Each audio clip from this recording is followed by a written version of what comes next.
We were looking at the notion of sequence. We looked at what is the meaning of saying a sequence is convergent. And then we looked at some examples of sequences which were convergent and divergent. And we said the sequence 1, 2, 3 and so on, that sequence is not convergent because in some sense it is keeps on increasing. It is in some sense unbounded. So, but on the other hand, if you look at the sequence minus 1 to the power n, that is a bounded sequence, right? The terms of the sequence are alternatively plus 1 and minus 1, but still it is not convergent. So at least we will rule out the possibility that a sequence is not unbounded, doesn't keep on increasing or decreasing. So for that we have a definition. We say a sequence of numbers an is a bounded sequence. We say it is bounded above if, automatically it should say what is bounded above, if there is a number alpha such that all the elements of the sequence an are less than or equal to alpha. So there is a bound, there is a barrier on the right hand side, on the above side. There is a number alpha so that everything stays below it. All the elements are below it on the left side of the number alpha. Similarly, we can define the meaning of what is bounded below. So there is a number beta, so that all the elements of the sequence are on the right side of the number beta. So that is said, we say the sequence is bounded below. So bounded below on the left, bounded above on the right. And if both are true, then you say the sequence is bounded. So a sequence will be called bounded if it is bounded below and bounded above. So that is called a bounded sequence. So bounded above by alpha, bounded below by beta, then we say the sequence is bounded. Let us look at some examples. Of course, the sequence minus 1 to the power n divided by n square. Yes? I am doing that part only. Don't worry about what I have to do. Okay? Worry about your part, that what you have to do. Understand whatever I am saying. Okay? So look at the sequence minus 1 to the power n divided by n square. So what is the guess? Do you think the sequence is bounded? Yes? So if you want to say the sequence is bounded, we have to produce some numbers alpha and beta, so that the sequence all the time lies between the number alpha and beta. So let us see. One way of doing that is, you look at the absolute value of the terms of the sequence, because here it is minus 1 to the power n, so alternatively it is going to be positive and negative, right? But if you take the absolute value, then you know that how much the distance of that point is going to be from 0, whether positive or negative, it doesn't matter. So let's look at the absolute value of this. This is 1 over n square, and that is less than 1 for every n bigger than or equal to 1. That means what? This sequence is bounded below by minus 1, bounded above by plus 1. Okay? For example, look at the sequence 2 to the power n divided by n square. Slightly more complicated one, not very complicated. But if you look at the numerator, it is 2 to the power n and the denominator is n square. So in some sense you can compare, as n becomes larger and larger, what is happening to the numerator and what is happening to the denominator. Are they growing at the same rate? Becoming bigger? Yes?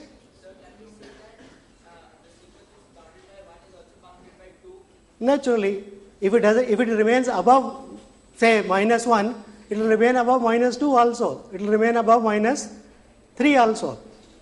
So we are not saying that there is a unique number above which it should stay, right? We are saying there exists a bound. Clear? So we are not saying there is only one. If there is one, actually there will be infinitely many bounds, right? Every number below that also will be a bound for below. Okay? So 2 to the power n normally is exponential, right? Increases faster than n square, powers of the numbers.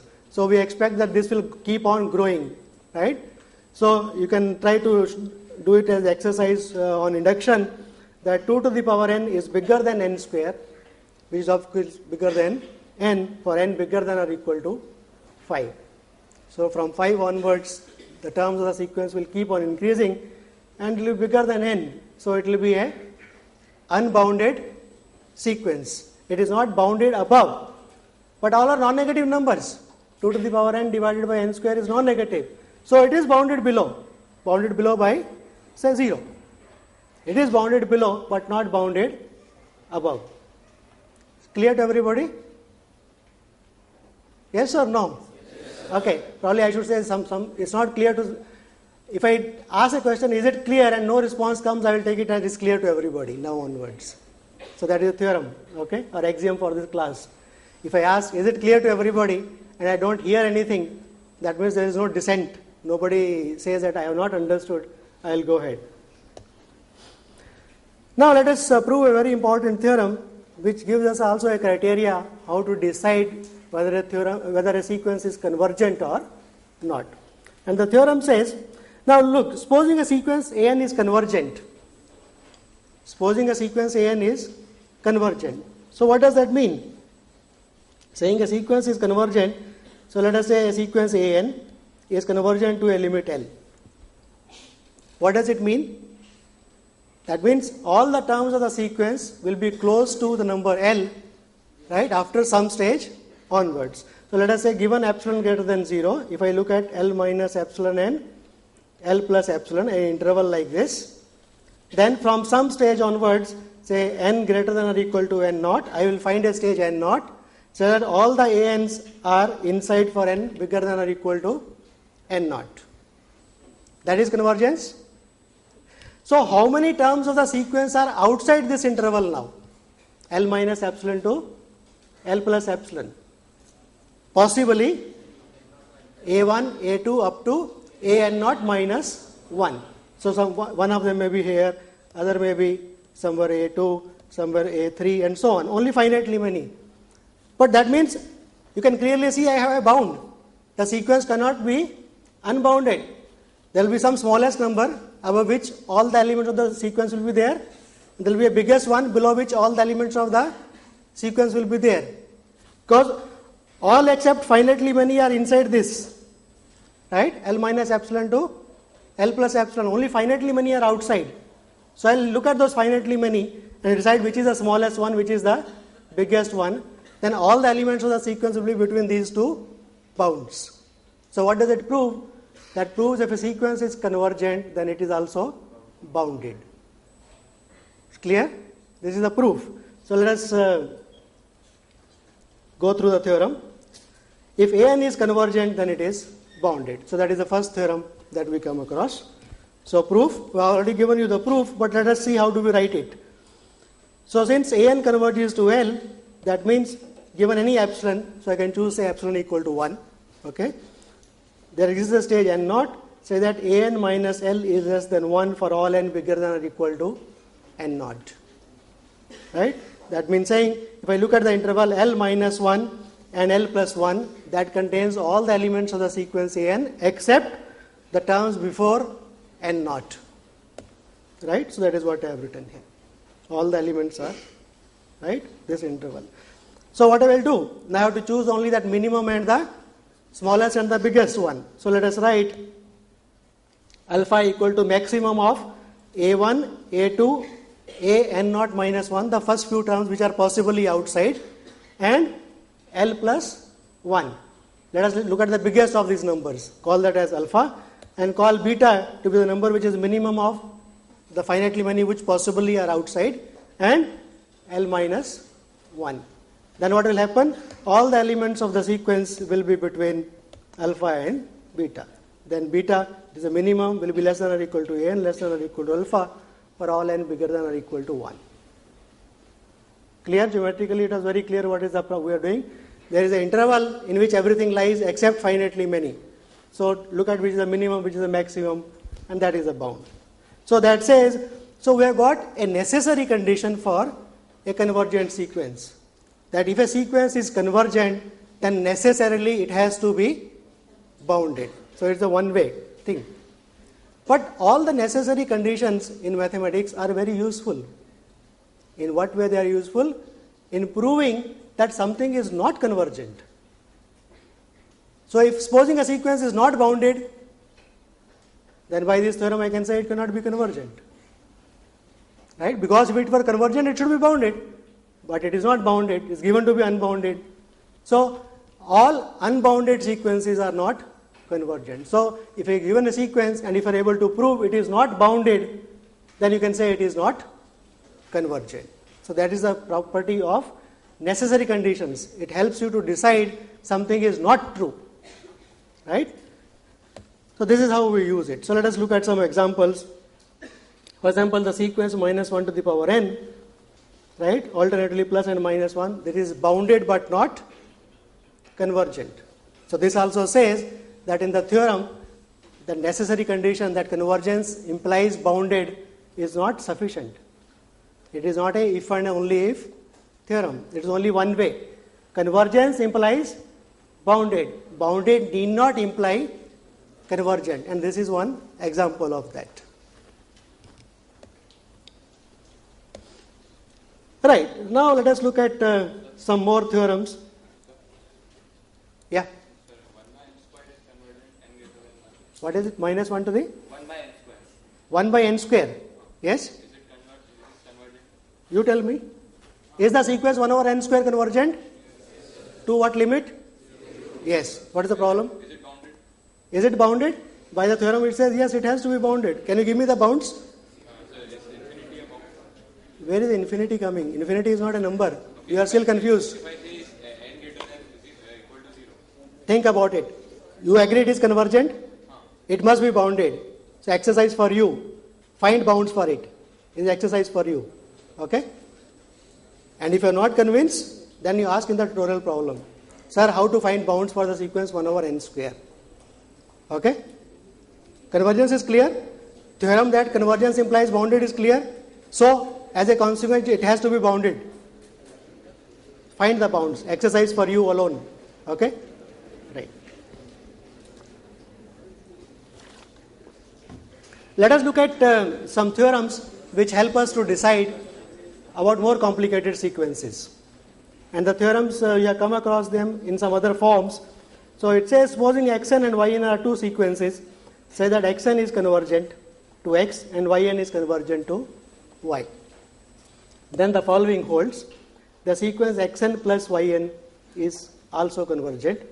Xn minus yn is also convergent. So you form a new sequence whose terms are xn plus yn, or you find another sequence whose terms are xn minus yn. If both xn and yn are convergent, then their sum or difference is also convergent, and the limit of the sum or the difference is equal to sum or the difference respectively of the limits. So it says limit of the sum is equal to sum of the limits for convergent sequences. Okay? That is the first part of the theorem. Second part says same happens for the product. If you take two sequences xn and yn, if xn is convergent, yn is convergent, then the product sequence is a new sequence whose terms are, nth term is xn into yn. That also is convergent, and the limit is nothing but the product of the limits. Finally comes about division, why we should leave it. See, we have defined something called concept of convergence of a sequence. And we can now, on the real numbers, we have operations of addition, difference, division and multiplication. We want to know how this new operation of limiting operation behaves with respect to these operations. So this is description of that only. So finally let us look at xn over yn. We want to look at the sequence xn divided by yn. But for that, the obvious obstacle comes that yn should not be 0. So we have to put some condition, right? So the condition says, supposing this yn is converging to y, and suppose that y is not equal to 0, which is going to come in the denominator, then it says if y is not equal to 0, then xn over yn is defined. May not be for first few terms, but from some stage onwards, xn over yn is defined. That means yn is not equal to 0, and the limit of the quotient is equal to quotient of the limits. So that means you can divide whenever this y is not 0, you can have the operation of taking quotients also. Right? So these proofs of these theorems actually are not very complicated, but so first and second are simple, and for the other ones we'll ask you to read theorem 3.2.1 from the notes. But let me give a proof of one of them at least, so that you feel confident that it's not complicated. So let us look at, say, an converges to A and Bn converges to B. We want to look at An plus Bn, right? So we want to look at An plus Bn minus A plus B. We want to say An plus Bn converges to A plus B, right? This is what we want to show. So what should we do? Look at the difference of the terms of the sequence from the point where you think is the limit. Look at this distance must be made small for any given epsilon. So let us say epsilon greater than 0 given. I have to find a stage after which this difference is small, less than epsilon, right? And what is given to me? An is converging to A. What does that mean? So this implies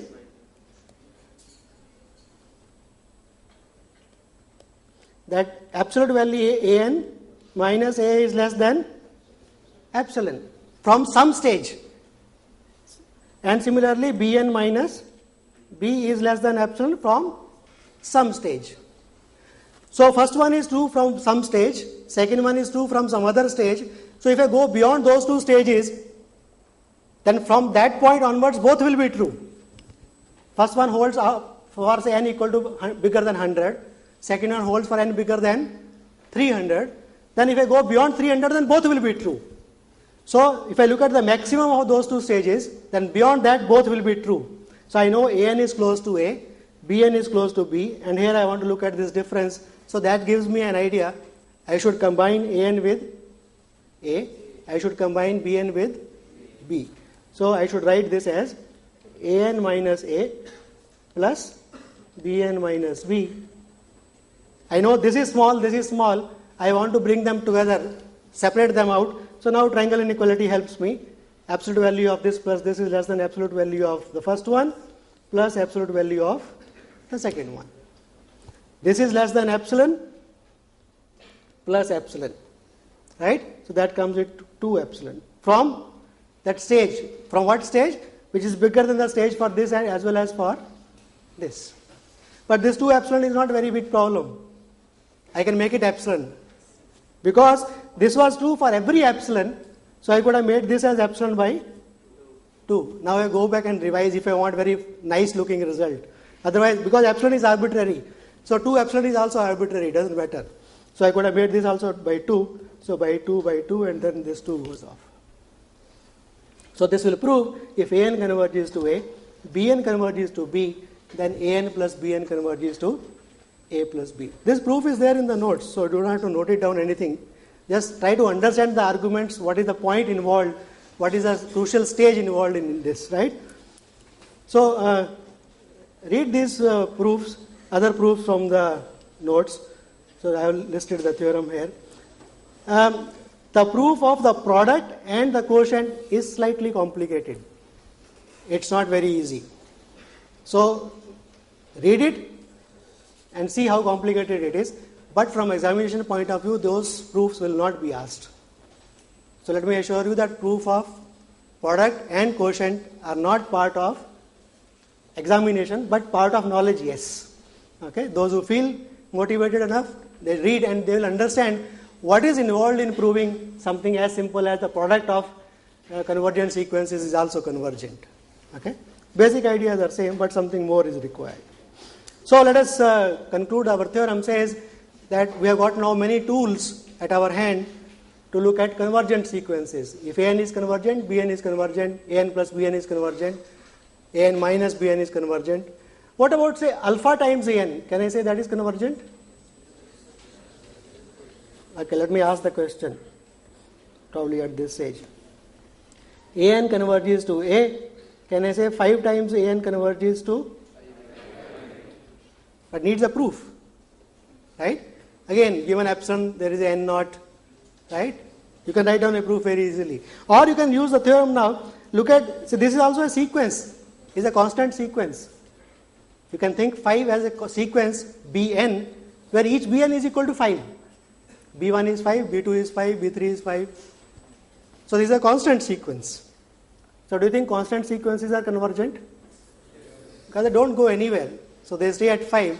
So they are convergent obviously because they are at 5. They are in any small neighborhood of 5 you want it. Limit is there. All the terms are there. So constant sequences are convergent. So you can say this is convergent, product is convergent and convergent to the. But there is a direct proof is much simpler. If An converges to A, then for every alpha, alpha times An also converges to alpha times A. You have to modify that epsilon only, epsilon by something, nothing more than that. Okay. There is another theorem which is very useful, which has something to do with eating. I'm sure all of you are homesick and looking for good food. So there is called sandwich theorem. Okay. The sandwich theorem says the following. Suppose An, Bn and Cn are three sequences, say that for every n, An is less than or equal to Bn is less than or equal to Cn. Bn is sandwiched between An and Cn. And suppose An and Cn both converge to the same limit. Both are convergent. Then the poor chap who is trapped between Bn has no alternative but to converge to the same limit L. So if Bn is trapped between An and Cn and both converge to the same limit L, then Bn also converges to the same limit L. Want to see a proof of that? I'll give you a picture. I like to give picture proofs because then you can write yourself. An less than or equal to, I don't know, whatever I wrote. Let me write Bn less than or equal to Cn. This converges, both converge to L. We want to show Bn also converges to. Now An converges, so let us write. This is L. So given epsilon greater than 0, I should have L minus epsilon n. In this interval, for given any epsilon, after some stage, Bn should come inside it. Right? Now An converges to L. That means what? That means these Ans are inside this for n greater than some n naught. And Bns also converge to L. So Bns are here. Oh sorry, I have written Cn here. So let me write Cn for n bigger than some n1. Right? Now if I take the stage bigger than these two, then n bigger than n naught as well as bigger than n1, from that stage onwards, An will be inside, Cn will be inside. But where is my Bn? That is between. So Bn has to be somewhere here. So Bn is inside that interval. From the stage which is bigger than both these stages. So proof is over. Clear to everybody? The picture proof? Yes?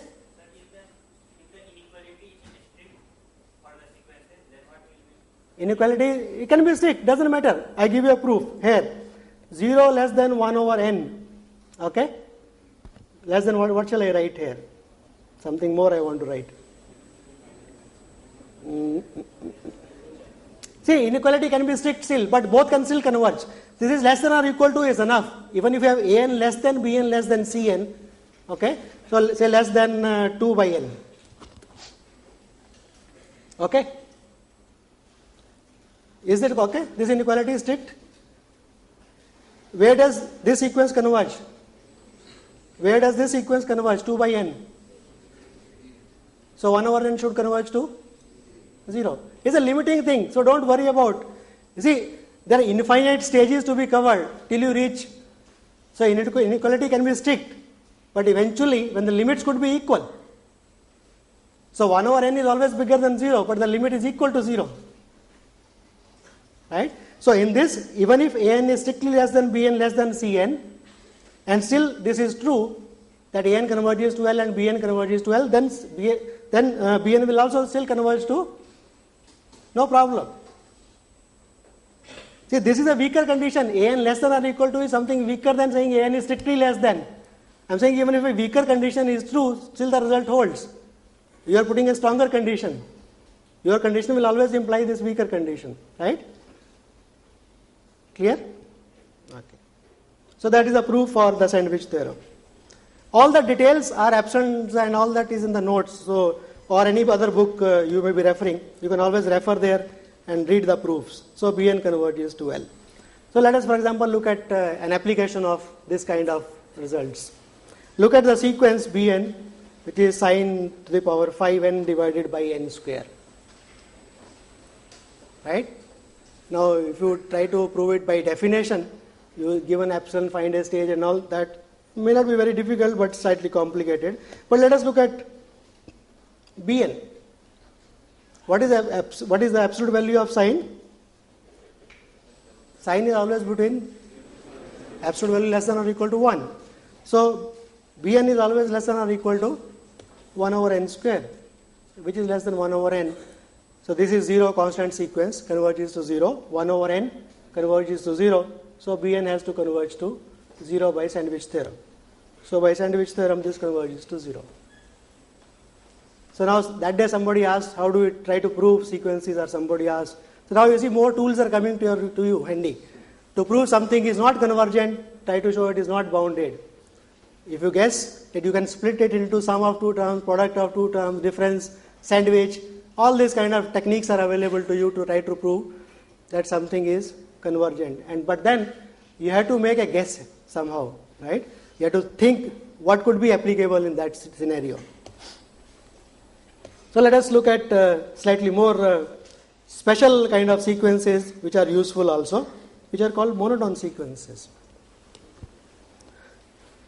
We say a sequence is monotonically increasing if an plus 1 is bigger than an for every n. Every next term is bigger than or equal to the previous one. It keeps on increasing, bigger than or equal to. So it is monotonically. If it is a strict inequality, then we say a sequence is strictly increasing. Then we specify it. Otherwise, we just say it is monotonically increasing. An plus 1 is bigger than or equal to an. And similarly, decreasing, an plus 1, next one is less than or equal to the previous one. So some examples, obvious ones you can construct. 2n is strictly monotonically increasing. 1 over n is monotonically decreasing, bounded below, right, by 0. And 2n is monotonically increasing but not bounded above. It is bounded below by 0, of course, or even by 2. Look at the sequence minus 1 to the power n. So this is a sequence which is neither increasing nor decreasing, but it is bounded and is not convergent. So all possible things can happen. Sequence could be monotonically increasing, not convergent. Sequence could be monotonically decreasing, not convergent. It may not be increasing, may not be decreasing. A sequence may not be increasing, may not be decreasing, but still may be convergent. So minus 1 to the power n divided by n. Alternatively, 1 minus 1 by 2 plus 1 by 3 minus 1 by 4, right? Fluctuating but coming closer to 0. So that is neither increasing nor decreasing but convergent. All possibilities are there. If a sequence an is monotonically decreasing, then look at the minus of that sequence. What can you say about negative of that sequence? Because negative multiplication changes sign, so that will be increasing. Now here comes the final crucial property of real numbers, which we have been postponing, which differentiates not in the sense of differential calculus, differentiates in the sense of English between rational numbers and real numbers. This is the only property, the crucial property. It says, it is called the completeness property of real numbers, and it says every monotonically increasing sequence which is bounded above is convergent.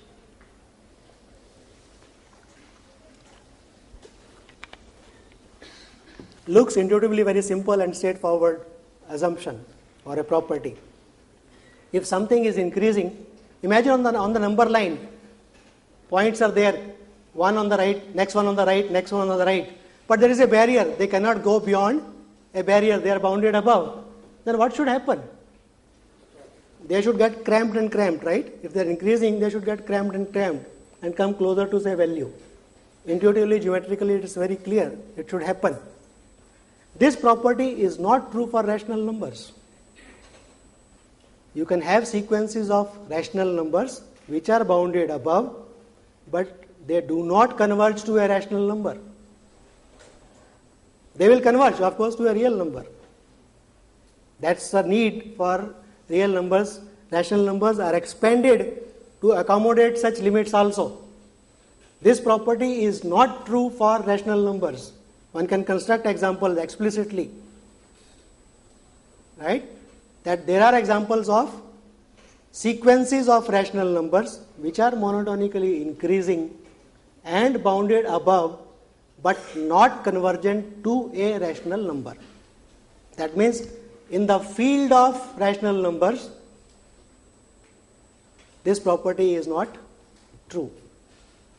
One needs to enlarge. So those limits, they converge somewhere, and we have to have that limit. We want to compute that limit. So one enlarges rational numbers to real numbers, right? And that is the property of real numbers. So let us look at, now as a consequence of this, you can define the number pi. Otherwise you cannot define this number pi. Look at that unit circle. We were trying to compute the area. We don't know what is area. We have not defined the concept of area for a circle, right? We don't know. We have only the area of unit square or a triangle, right? But look at inside the unit circle, look at that four-sided say square, right? Look at octagon inside the square. When you look at the octagon inside the square, that area is bigger than the area of the square, right? So 8-sided figure will encompass more area inside the circle than the square. 16 will encompass more. So if you look at this sequence, a 2n-sided figure, right? An is the area of the 2n-sided regular polygon inscribed inside the circle. Then this sequence is monotonically increasing of numbers which you can compute, and it is bounded above by a number. What is that number? You can take a square outside the circle, area of that circle, a square, that is a bound for areas of all these polygons inside the n-gons inside the circle. So that is a sequence of numbers which is monotonically increasing and bounded above. So by the completeness property, they must converge to some limit, and that limit is called pi. So this is the definition of pi, right? Pi can be defined only because of the completeness property of real numbers, and we can say that pi is called area of the unit circle, right? Okay. By the way, some of you who are interested to know pi is not a rational number, of course you know that, because no decimal expansion up to any decimal places you cannot completely know it. But proving that it is an irrational number, it is not rational, is not easy. Proof of that pi is an irrational number, it's very recent actually, 1800 something. Something more complicated, I am just for those who are more mathematically inclined, that it is also not an algebraic number. It is transcendental. If you know it, otherwise forget my remark, okay? Which is much more difficult to prove. Okay, let us go over to completeness property. Says every monotonically increasing sequence bounded above is convergent. But what is so special about increasing? Why not decreasing? From increasing, you take minus, you cut decreasing. Bounded above, minus of that bound gives you bounded below. So an equivalent formulation of this property is every monotonically decreasing sequence which is bounded below is also convergent. It is the equivalent way of stating completeness property. Okay. Let us look at examples of some sequences which are important. Given a number x which is mod x less than 1, I want to look at x to the power n as n goes to infinity. I want to know whether this sequence is convergent or not. If convergent, it's already I have put the claim, I shouldn't have put the claim here to make a guess. If a number is less than 1, the powers will make it smaller and smaller, right? That is clear. X square is smaller than x and so on. So this is kind of decreasing sequence, and is decreasing and bounded below anyway, right? So by the completeness property it will converge. Clear? By the completeness property, the sequence x to the power n, right, will converge. Only problem is to find that limit. See, completeness property does not tell you what is the limit. It is only a criteria to decide when a monotonically increasing or a decreasing sequence is convergent. It does not tell you what is the limit. Okay? So let us try to find the limit. So let us say, for example, for the time being x is positive. Okay? Then all x to the power n's are also positive, but they are decreasing, bounded below by 0, so that will be convergent. I want to find that limit. So to find that limit, we do the following. Look at 1 over of mod x. X is less than 1, so 1 over x will be bigger than 1. So I can write as 1 plus something. Is it clear?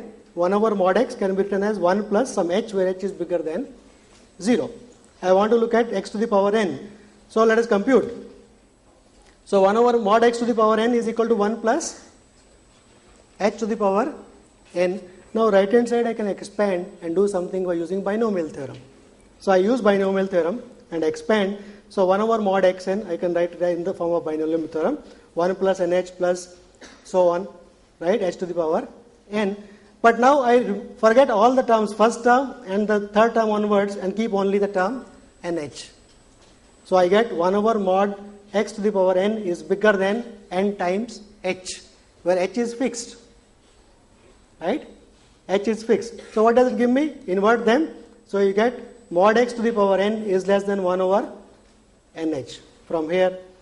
Right? But now life has become very nice, because this is a sequence I want to look at. Right? And this is wrapped between 0 and 1 over nh. H is fixed. So now sandwich theorem helps me. This goes to 0, this is 0, so this must go to 0. Right? So we have used binomial theorem to get an estimate for mod x to the power n. And we applied binomial theorem. And applied sandwich theorem. So that says it goes to 0. Similarly, anyway, mod is good enough to whether positive or negative doesn't matter. A similar proof, let us look at for x bigger than 1, x to the power 1 over n. What is called the nth root of a number. Have you all come across what is called nth root? At least you must have used it, cube root, fourth root and so on. Whether it exists or not, that is a different story. Right? Whether you can always say that x to the power n equal to y is always solvable. Right? Nth root will mean what? For y, you want to say nth root is x. That means what? X to the power n should be equal to y. That equation should be solvable, right? You should be able to solve that equation for some. So one needs some condition. For at least for x bigger than 0, you can solve it always. That means for every non-negative real, 0 is okay, no problem. For every positive real number, nth root exists. It says you fix x and take the nth root and let n go to infinity, this goes to 1. So that is the claim. And the proof is similar to what we have done just now. So first let us suppose x is bigger than 1. Okay? Then between 0 and 1 we will look at. So if x is bigger than 1, what about the nth root of that? That is also bigger than 1. Okay? So we'll write, like in binomial theorem, we'll write x to the power 1 over n as 1 plus some dn. Because it is bigger than 1, so 1 plus something. But that something will depend on n now, because x to the power 1 over n. So write as 1 plus dn bigger than 0. Now same trick you apply, raise the power of both sides by n. So you get x is equal to 1 plus dn raised to power n. Apply binomial theorem, right? And forget the other terms except 1 plus n dn. And that gives you that dn is less than x minus 1 by n, right? Apply sandwich theorem now. Denominator n, numerator is fixed. Dn bigger than 0. So by sandwich theorem, dn goes to 0. But if dn goes to 0, that means what? Now using that an plus bn is convergent, right? Sum of them. So this is a sum, this is constant, this goes to 0, so this must go to 1. So using that limit theorems, so that goes to 1. So that is between bigger than 1. For less than 1, a similar argument works. If it is less than 1, then x to the power 1 over n again is less than 1. And then you have write again, but it is less than 1, so it is 1 over something bigger than 1. If a number is less than 1, then it is 1 over something bigger than 1. So write 1 plus hn there, and then expand again.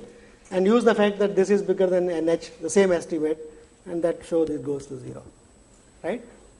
Because if I explain more, probably these things you have to sit down and try to work it out yourself and read yourself.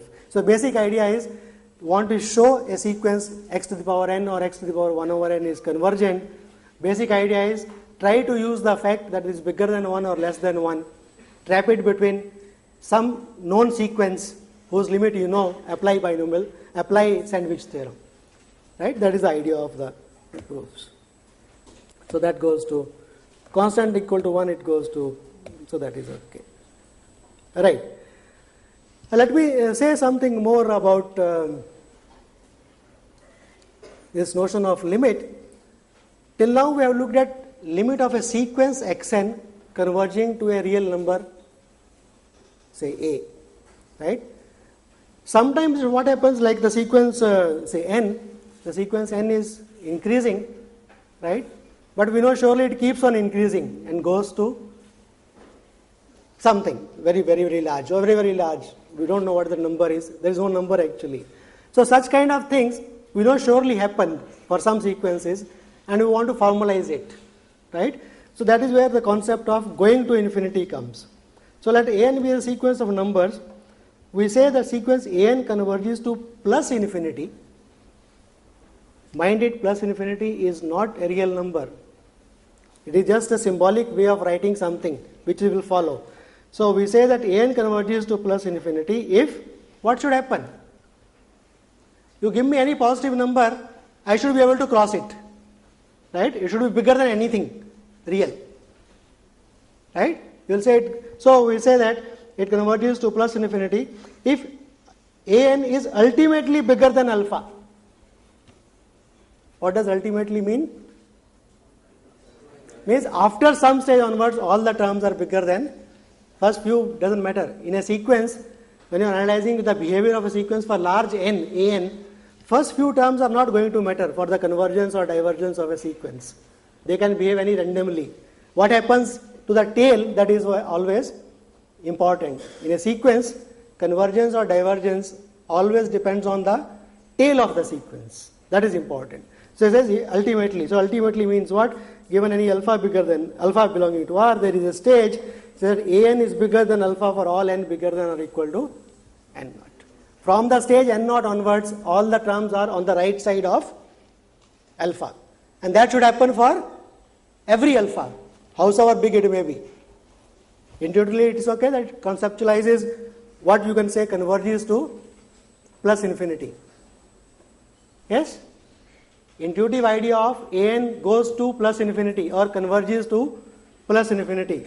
Something which keeps on increasing without any bounds. So mathematically it says that given any alpha, given any positive real number say alpha, there is a stage after which all the terms are on the right side of that. And similarly converges, so we write as an n going to infinity equal to plus infinity. And similarly you will write an n going to infinity as minus infinity if it converges to minus infinity. Means what? Given any number alpha, right, all the terms after some stage are on the left side of alpha, they are below alpha, right? So that is converging to minus infinity.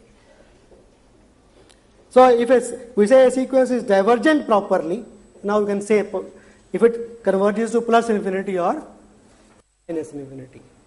Among the divergent sequences, so we want to remove those oscillating ones in some sense. They are also divergent, but they are oscillating. But these are not oscillating type. They positively either they keep on increasing or keep on decreasing. Okay?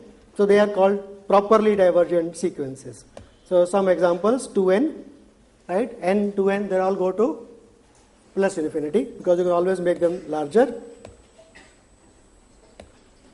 Again by Archimedean property, right? N is bigger than 2 alpha.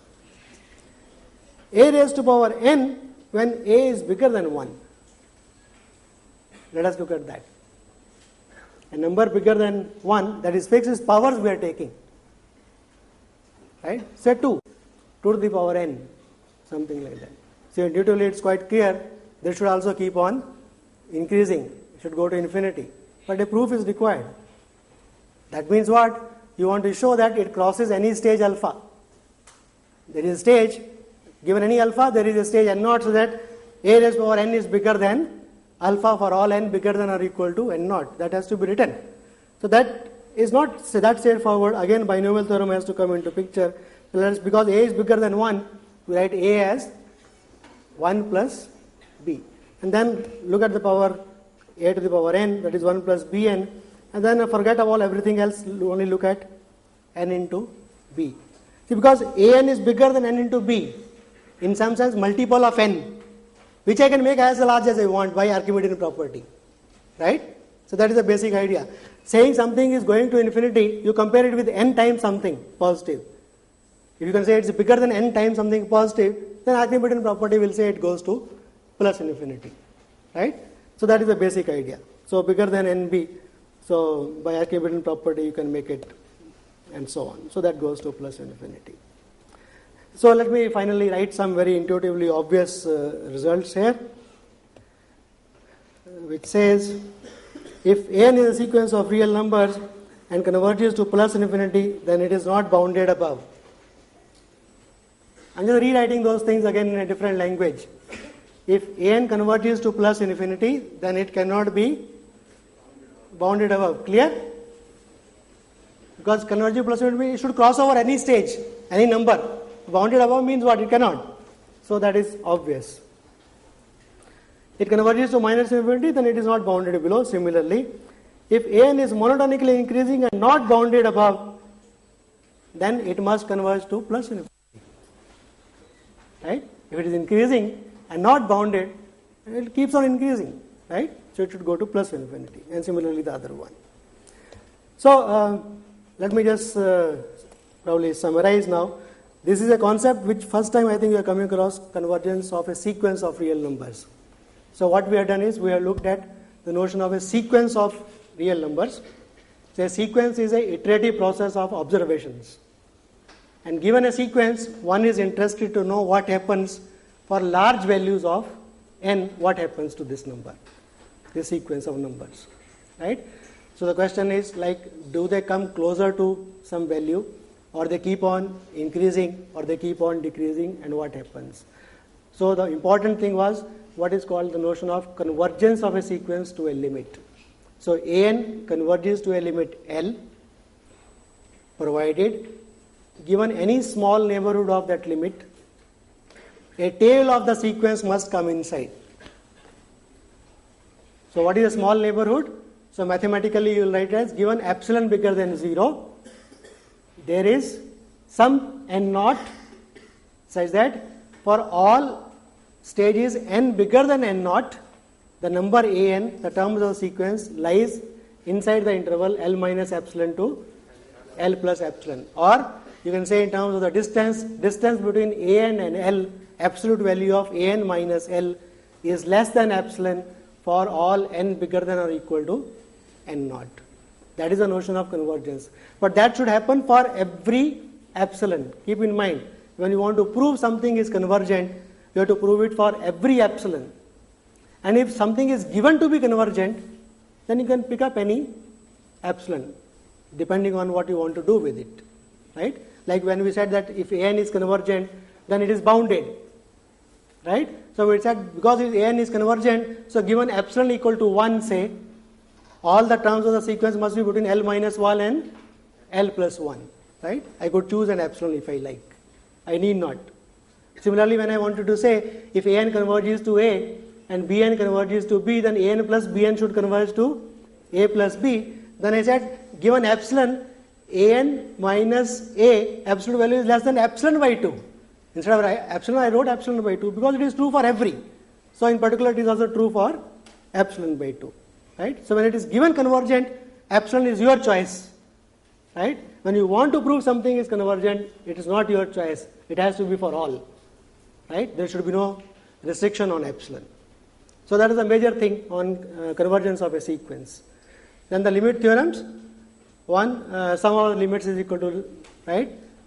Sum of the limits is equal to limit of the sum, difference of the limits, and so on. Product of the limits is limit of the products. Quotient, you have to be only careful that the limit in the quotient should not be equal to 0. As a consequence itself, you see, probably I think this is very important, probably I should draw a picture and tell you. See, here is 0. And supposing a sequence an converges to L, which is not equal to 0. Right? Supposing a sequence an is convergent to a limit L which is not 0. Say for the time being L is bigger than 0, L is here. Then what will happen? All the terms of the sequence must be in a neighborhood of L. So I can say they must come here. Okay? Say L minus epsilon and L plus epsilon. And I can choose this epsilon such that this is bigger than 0 because it is convergent. So I can choose this epsilon small enough so that L minus epsilon is not somewhere here but on the right side of 0 because L is bigger than 0. Then all the terms will be here inside it. That means after some stage all the terms are bigger than 0. So this implies that all the ANs are bigger than 0 for every n bigger than n naught, for some stage n naught. So if limit is positive, right, then all the terms must be positive after some stage. Similarly, if it is negative, then I can take a interval like this. Then all the n's will be here. So that is what I said. If a limit is not equal to 0, if the limit of a sequence is not equal to 0, then all the terms of the sequence are not 0 after some stage onwards. Either they will be all positive or they will be all negative depending upon. That's why in the quotient you can divide. If yn converges to y and y is not 0, then yns will not be 0 after some stage onwards, and hence xn over yn will be defined because of this reason. Right? Because of the limit thing, it's precisely because of limit. If the limit is positive, all the terms are near that L, so all the terms will be positive after some stage.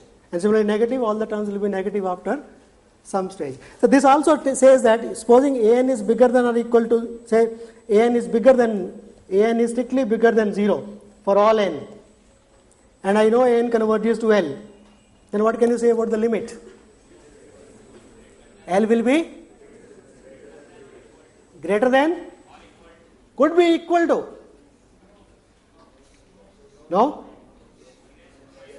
Look at 1 over n. Look at the sequence 1 over n. 1 over n is bigger than 0. All the terms are strictly bigger than 0. But what is the limit? It is 0. Right? So the proper result would be an bigger than or equal to 0 implies L is bigger than or equal to. But even if it is strict here, you cannot say it is strict here. This could be equal to 0 also, like 1 over n. Similarly, negative 1. Again, the same thing is happening. Because if it is, right, it cannot be 0. Because then it has to be inside that neighborhood. Clear? Or limits of the sequences. Then we look at monotonic sequences, increasing and decreasing. How do you prove a sequence an is monotonically increasing?